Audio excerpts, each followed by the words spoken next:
Hello, everyone, and welcome back. We decided to add this episode back into our production schedule because lately we've been talking a lot about education, and we'd be remiss not to reshare one of our most replayed conversations on the topic. This moment comes from our episode with Annebet, and it focuses on something many families face almost immediately after arriving in the Netherlands: choosing a primary school for your children. If you're new here, this can feel overwhelming. The systems are unfamiliar, the timelines matter, and the stakes feel high, especially when you're trying to help your kids with a soft landing in a new country. If you're further along in the journey, you already know the search for middelbare school in Amsterdam is not for the faint of heart. We've shared a separate guide on the Amsterdam School Lottery and have created an actual app to help the process go smoother.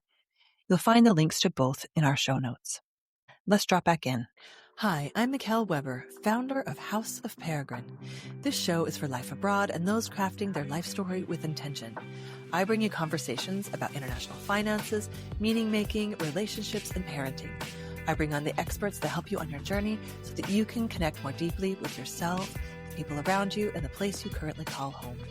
Find out more at houseofperegrine.com, where you can find exclusive guides, products, software, and a community that's waiting to welcome you. Welcome to House of Peregrine.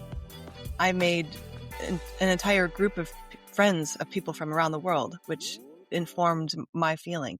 And so I think what I want people to take away from this is, I think everyone who's done it knows, but anyone who isn't doing it, your kids being happy and you being happy is actually such an important part that we thought, oh, it won't be a big deal. Yeah, very true.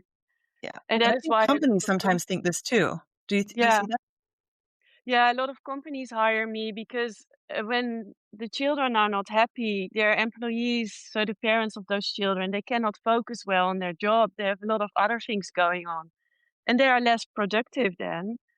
Or when the children are so unhappy, they might decide to go back, and then you lose them. So it's in everyone's benefit to really set up the school beforehand, before the family moves. And and I find it very important to really find the right school. So that's why indeed we have this whole discussion about who you are, what you want, how long you plan on staying in the Netherlands, what your budget for education is, what your wishes are. So it really comes all together. And then I try and find the best school, and I explain a lot of things about the school so that for them it's also clear, yeah, what parents are coming and what the children are going to do. In And some cases, you're also their first look into how different maybe Dutch culture is, especially in Amsterdam, especially with these neighborhood schools. Where you go to school is not, every school isn't the same. And so they're all very independent. And that was something that was new to me. How do you explain that to your clients? yeah, that is very true what you're saying. So most schools in the Netherlands are neighborhood schools. But it's not like that you have to go to the closest school close to your house, because in a lot of countries that is the case, but here it's not. There are many different types of schools. So there's, for example, Montessori, Dalton, Waldorf. There are some schools that are based on a religion, although most of them are not really religious anymore. So I cannot tell you you have to go to the nearest by school if that is a Montessori school and you don't care for Montessori, for example. So to find the right match is very important. But at the same time, most parents do choose a school that is close to home, because then they can walk there and they can more easily organize play dates and other things, which is also a very important aspect of Dutch school. So all parents have their own preferences. So it really depends on the personal situation. No, And that makes it very interesting for me as well. yeah, and I remember everyone saying to us, "It's what you like. They're all good. It's what you like." Yeah. And since you have such a history, I want to ask you about this. Why do you think it's done this way in the Netherlands? Because it's a very different approach, having all these different, like Montessori, Dalton. I don't know how it is in everywhere of the world, but in the US, these are private schools. The government doesn't do this. Yeah. Tell me, is there a history there or something we can learn? Yeah, it's very interesting actually, because previously the Netherlands was very divided by religion. So roughly the northern part of the Netherlands was Protestant and the southern part was Catholic. And people didn't really meet each other a lot. So They all had their own sports clubs, newspaper, radio stations. Everything was very divided. But the official religion was Protestant. But then a lot of Catholics were like, yeah, but we want to have our own schools. We don't want our children to go to Protestant schools. And then, so in the end, they had a school battle in the politics that took more than 100 years. So a Whoa. lot of debates and discussions. Yeah, it was very heated. And in the end, it was decided that all schools get the same funding, and and everyone basically can start their own school. Of course, there has to be inspection and everything, but if you have a solid plan and you can find enough students, then you can start your own school. And so first it was based on religion, but then some parents were like, yeah, we don't want any religion in the school. So they started neutral schools. So in that way it developed. And then some parents, they were like, yeah, but there's other concepts, other ideas about education. So, and at that time, you had Maria Montessori, who started with her own concept, and Helen Parkhurst, who started the Dalton schools. So they incorporated all those different philosophies, different approaches in the schools. And then during the Second World War, the Nazis put a lot of Dutch politicians together in a sort of prison. And then they were forced to talk to each other. And then they discovered that actually the differences between the Protestants and the Catholics and the neutral people are not that big. So they had to unite to be strong together against the Nazis. So that is how religion became less important in the Netherlands, and the differences. And then when the television came, in the beginning, there was only one program per week.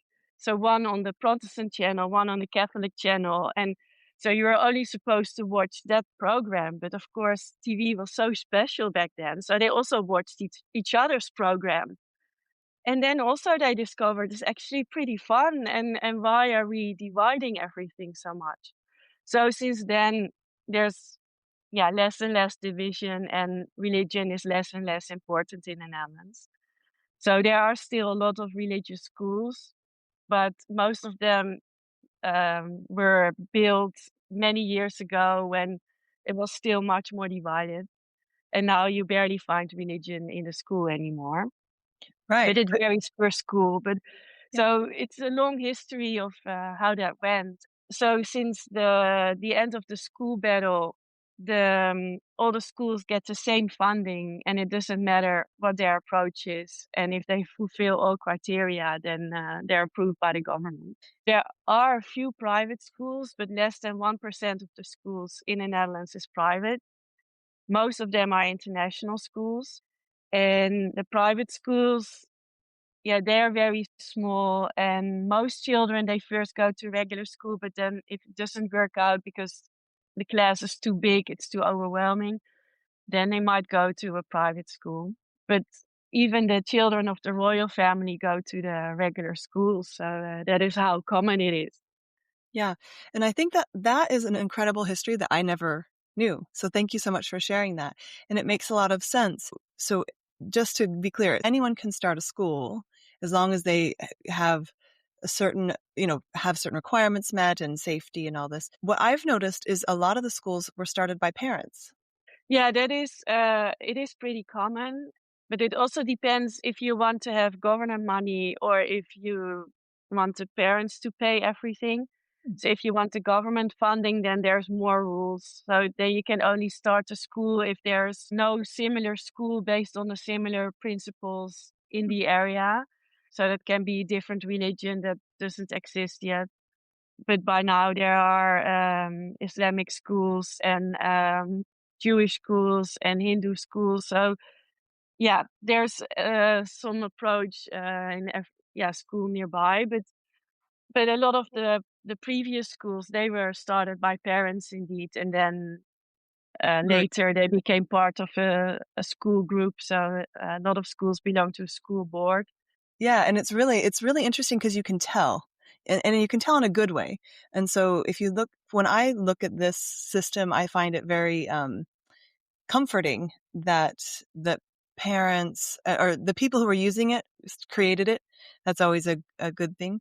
But also, and I think this varies from school to school, but there's a lot of parental involvement and from mothers and Yeah. fathers, which is, again, it varies from school to school. The school my kids go to is very heavily involved with parents. But the other thing that happens that I've noticed, and we're kind of getting into the weeds earlier here, is it makes it so the schools are all more kind of across the board. It's hard to say this is the best school. This is the best school because they're just all different. Yeah. Yeah, there's no ranking of schools like in some other countries. And every parent has their own criteria. So, yeah, I cannot say this is the best school because maybe I have different priorities than you have or your friends or your neighbors or so. That's very Yeah, Dutch, yeah, which I so love. I talk about the most suitable school based on your criteria, and that can be different for another family. Yeah. I remember saying when we first were moving here, which is the best neighborhood? And everyone would say, it just depends on what you like. And I'm like, Yeah, surely all neighborhoods can't be good. And then I moved here. I'm like, oh, and it's the same with schools. I mean, some have, better scores or whatever, but it really varies year to year as well. yeah, yeah, true. Yeah. And it also depends on the population and so yeah, where you feel comfortable, and if there is a lot of parents who don't speak Dutch at home, then yeah, the children have to learn Dutch in school. So maybe they have lower results in the end, but maybe the added value of the school is much higher compared to a school where there's only Dutch parents who went to university who help their children a lot to maybe arrange homework support and other things. Yeah, is that the merit of the school then? Or so it's Yeah. very hard to say and It's a more holistic approach of looking. It's a community-based way of looking at yeah, the school, true. Yeah, because the parents are part of the ecosystem, especially when you're an yeah, international person. And if yeah, you move here with very your true. partner, say you're a stay-at-home mom or stay-at-home dad when you arrive to the Netherlands, that becomes your first friends. Yeah, yeah, true. And it also depends on the school. So in Amsterdam, there's more than of almost 180 different nationalities, and the Dutch are the biggest minority. So a lot of schools have many families from other countries or where at least one parent is not Dutch. But some schools are a bit more Dutch than others. So that is definitely something to check out beforehand. And what do you And and when you if they don't come through you, Annebet, what you can't go to a school and say, "So, is this a Dutch school?" What well, is you the could language ask to use? Is population of international students or? now you could ask, so do you have more international families and how would that work if we don't speak Dutch at home? Are you used to that? And maybe a school has very high results, but if they have no experience with children who speak multiple languages, who don't speak Dutch at home, when they don't know how to communicate with the parents, then probably you will not really feel very comfortable there and you will not have much connection with the other parents. So that is very important to ask. And indeed, you don't ask, are you a very Dutch school, but just, so yeah, what is your experience with international parents? How would we communicate with the teacher? And we want to be involved, but we don't really understand Dutch. So what can we do instead? And so just ask them and see what they say. And if they're very resistant, then maybe it's not the right school for you. So Yeah, better and to find it out in advance. Okay, that's it for today. I hope you've enjoyed our show. For the latest insights on living internationally, join us at houseofperegrine.com to find out how you can connect with our community. Let's craft our life story with intention together.